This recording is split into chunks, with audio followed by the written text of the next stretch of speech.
Bienvenidos a un nuevo episodio de El Hampa Bruta, el canal donde las sombras del crimen se exponen con luz documental. Hoy no vamos a glorificar un imperio criminal. Vamos a examinar cómo un hombre heredó un trono forjado en los cielos y lo vio desmoronarse en tierra. Esta es la historia de Vicente Carrillo Fuentes, conocido como el Viceroy, el hermano que heredó el poder del legendario Amado Carrillo Fuentes, el Señor de los Cielos, y trató de mantener en pie un imperio en ruinas. Un líder que gobernó desde la discreción, que evitó el foco mediático, pero que terminó atrapado en una guerra que transformó a Ciudad Juárez en el epicentro de una de las épocas más violentas en la historia moderna de México. En El Hampa Bruta, no glorificamos el crimen ni la violencia. Nos basamos en hechos verificados, documentos públicos oficiales y fuentes contrastadas, y narramos estas historias con dramatización para acercarlas al público, pero siempre con el compromiso de la precisión y el respeto hacia las víctimas y la historia. Hoy exploraremos cómo el Viceroy heredó un legado imposible, el de mantener vivo al cártel de Juárez tras la caída del Señor de los Cielos, cómo intentó preservar la alianza entre facciones y cómo la traición, la guerra y el tiempo acabaron por sepultar su imperio. Esta es la historia de un heredero silencioso, de un sistema que se quebró desde dentro y de una era que marcó el fin de los grandes cárteles familiares. Pero antes de comenzar, cuéntanos en los comentarios. ¿Recordabas la guerra entre Juárez y Sinaloa que cambió la historia del norte del país? ¿Desde qué lugar del mundo nos estás viendo? Y recuerda, si valoras el análisis serio y las historias basadas en hechos reales, suscríbete, dale like, comparte este video y únete a nuestra comunidad. Tu apoyo nos permite seguir investigando con rigor y contar el lado oculto de la historia. Y ahora sí, adentrémonos en la historia de Vicente Carrillo Fuentes, alias el Viceroy, el hombre que heredó un imperio de los cielos y cayó con él. Existen legados definidos por la construcción, otros por la herencia, y algunos por la sombra de esa herencia. Cuando el 5 de julio de 1997, Amado Carrillo Fuentes, conocido como el Señor de los Cielos, falleció en circunstancias ampliamente documentadas tras una cirugía estética en la Ciudad de México, el Cártel de Juárez, una de las organizaciones de tráfico más poderosas del continente, quedó sin liderazgo visible. El control de la organización, según múltiples informes de agencias y análisis periodísticos de la época, no pasó a un socio externo, sino que permaneció en la familia. El sucesor designado sería su hermano, Vicente Carrillo Fuentes. Durante años, operó con un perfil significativamente más bajo que el de su hermano. No buscaba la notoriedad pública, lo que le valió, según se cuenta en crónicas periodísticas, el alias de El Viceroy. Pero la gestión de Vicente Carrillo no sería una simple continuación. Su liderazgo coincidiría con la fragmentación de las alianzas que habían sostenido a la organización y con el inicio de una de las épocas más violentas en la historia reciente de México. Esta es la crónica de Vicente Carrillo Fuentes, el hombre que heredó el cártel de Juárez y presidió su transformación y declive. Para entender su ascenso, debemos remitirnos a los datos oficiales. Según el perfil del Programa de Recompensas por Narcóticos del Departamento de Estado de los Estados Unidos, Vicente Carrillo Fuentes nació el 16 de octubre de 1962. Su lugar de origen es Guamuchilito, en el municipio de Navolato, Sinaloa. Creció dentro de una familia numerosa, donde varios de sus hermanos, notablemente Amado y posteriormente Rodolfo, estarían directamente involucrados en el tráfico de estupefacientes. Fuentes documentales señalan que Vicente inició sus actividades delictivas bajo la tutela de su hermano Amado, aprendiendo la logística y las operaciones que convirtieron al Cártel de Juárez en una organización dominante en el trasiego aéreo. El año clave es 1997. Tras la muerte de Amado Carrillo, Vicente asume el control total de la organización. Tenía, según estimaciones de agencias de seguridad de la época, 34 años. Heredó una estructura sofisticada, una flota de aeronaves, control sobre la plaza de Ciudad Juárez, el corredor logístico más importante hacia El Paso, Texas, y una red de contactos institucionales y de seguridad que, según se reportaba, garantizaban sus operaciones. Según análisis periodísticos, el Cártel de Juárez mantenía una estructura de colaboración conocida como la Federación a finales de los 90 y principios de los 2000. Durante sus primeros años de liderazgo, el Viceroy buscó preservar el statu quo y tejió arreglos operativos con otras organizaciones para mantener el control del corredor de Juárez y reducir choques abiertos en un contexto de alianzas cambiantes, según análisis de instituciones como el Wilson Center y el Combating Terrorism Center at West Point. Sin embargo, este equilibrio era frágil. Informes de seguridad y análisis académicos señalan que las tensiones sobre el control de rutas y las desconfianzas internas comenzaron a crecer a principios de la década de los 2000. El Cártel de Juárez, bajo el mando de Vicente, buscaba preservar la hegemonía de su corredor en Chihuahua, mientras que otras organizaciones, notablemente la facción de Sinaloa, liderada por Joaquín Guzmán Loera e Ismael Zambada, buscaban expandir su influencia. El Cártel de Juárez dependía de su brazo armado, conocido como La Línea, un grupo de ejecutores, a menudo reclutados de fuerzas de seguridad, encargado de proteger las operaciones de la organización y disputar el territorio. La organización de Carrillo Fuentes no se limitaba solo a la logística. Diversas acusaciones federales en México y Estados Unidos lo señalarían años después como responsable de supervisar la importación y distribución de toneladas de cocaína y marihuana, así como de operaciones de lavado de dinero a gran escala. Pero la relativa calma de la Federación estaba por terminar. Un evento específico es citado por múltiples fuentes como el catalizador que desataría la guerra. El 11 de septiembre de 2004, en Culiacán, Sinaloa, Rodolfo Carrillo Fuentes, hermano menor de Vicente conocido como el Niño de Oro, fue asesinado junto a su esposa. Rodolfo era una figura clave en la estructura del cártel.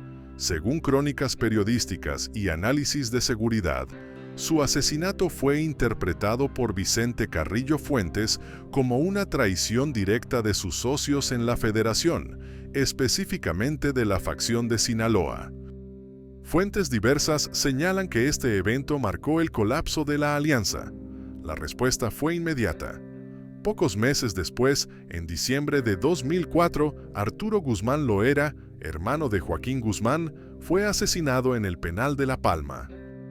La guerra había sido declarada, pero su epicentro no sería Sinaloa, sería la joya de la corona del Cártel de Juárez, Ciudad Juárez, Chihuahua.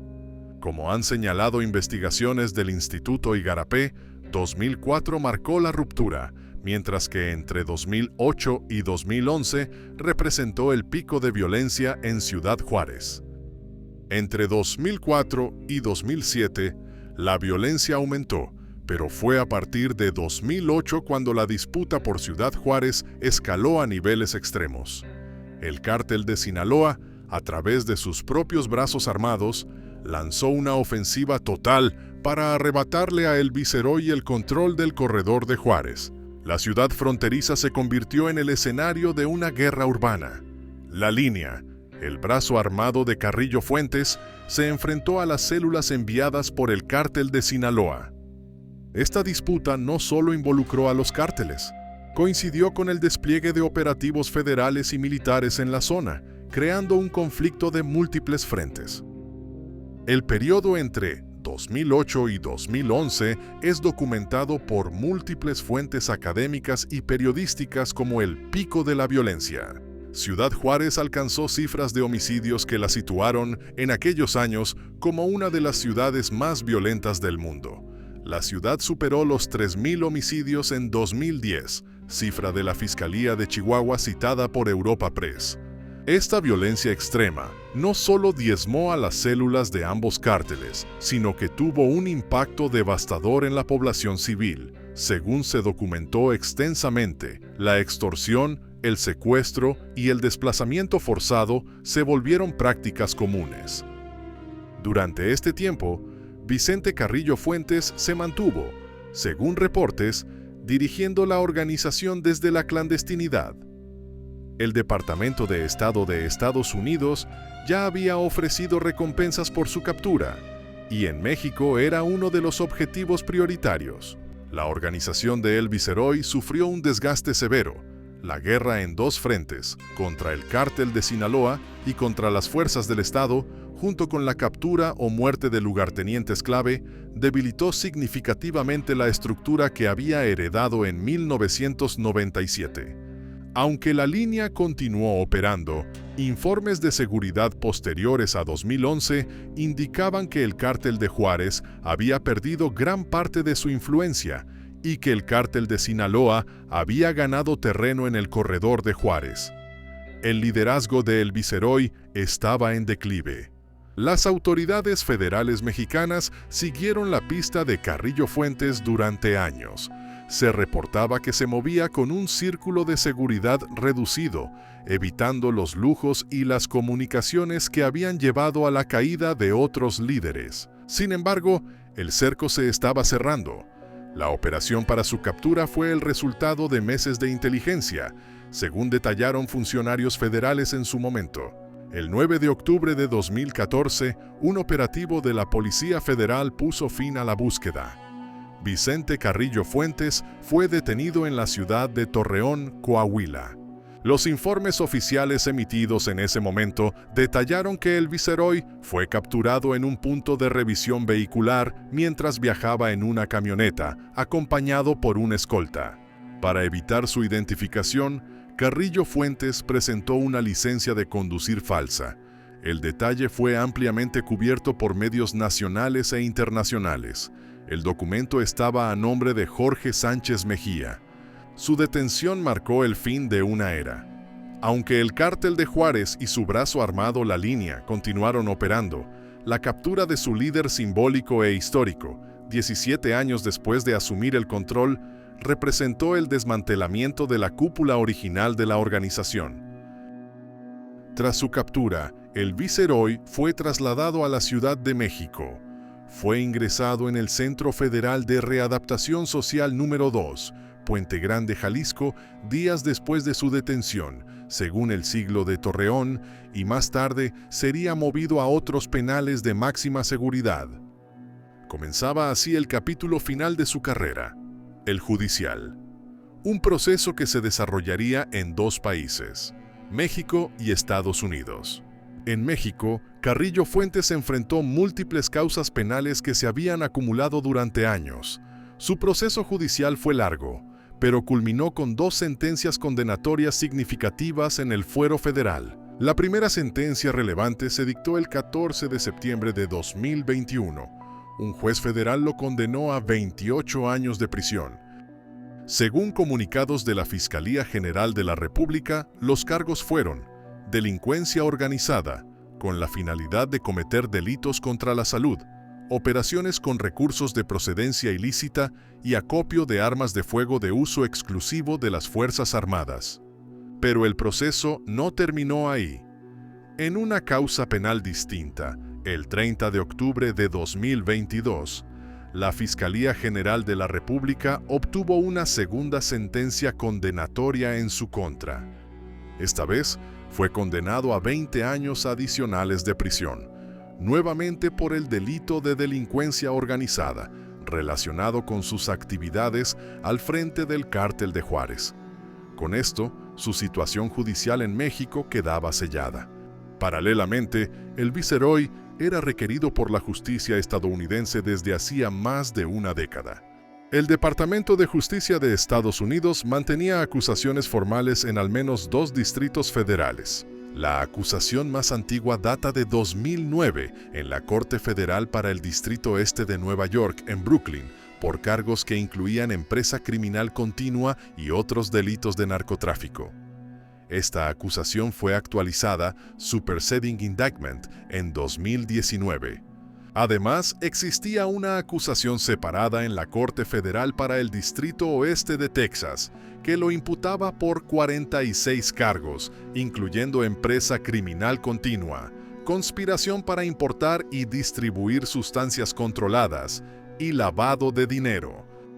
Tras agotar sus recursos legales en México, el traslado a Estados Unidos se concretó. Según reportes de la agencia AP y del Departamento de Justicia de Estados Unidos, Vicente Carrillo Fuentes fue extraditado y presentado ante la Corte Federal del Distrito Este de Nueva York el 28 de febrero de 2025, donde se declaró no culpable de los cargos de narcotráfico y empresa criminal continua. También enfrenta una acusación separada en el Distrito Oeste de Texas, donde se le imputan 46 cargos relacionados con narcotráfico y lavado de dinero.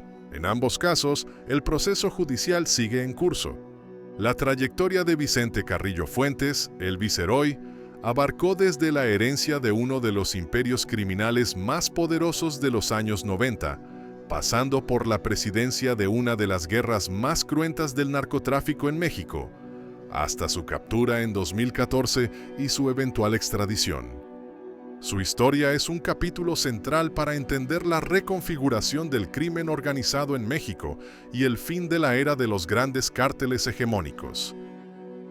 Gracias por acompañarnos en este recorrido por una de las historias más silenciosas y devastadoras del crimen organizado en México. La caída de Vicente Carrillo Fuentes no solo marcó el final del Cártel de Juárez como se conocía, sino también el ocaso de una época en la que los cárteles se heredaban como dinastías y la violencia se convirtió en una herencia maldita, porque detrás de cada capo hay una ciudad herida. Detrás de cada guerra hay familias desplazadas, niños que crecieron entre sirenas y madres que nunca volvieron a ver a sus hijos. Esa es la verdadera factura del crimen. Una deuda impagable que no se mide en dinero, sino en vidas. En el Hampa Bruta no buscamos glorificar el poder ni el miedo. Nuestro propósito es documentar, analizar y recordar para que estas historias no se repitan. Comprender no es justificar, es aprender de lo que la oscuridad deja atrás. Si esta historia te hizo reflexionar sobre el costo humano del poder y la ambición, suscríbete, comparte y déjanos tu opinión. Tu apoyo nos permite seguir investigando y contando con rigor y respeto la otra cara de la historia. Nos vemos en el próximo episodio de El Hampa Bruta, donde volveremos a encender una luz sobre las sombras del crimen y la historia. Y recuerda, las leyendas pueden caer, pero las consecuencias siempre permanecen. Hasta entonces.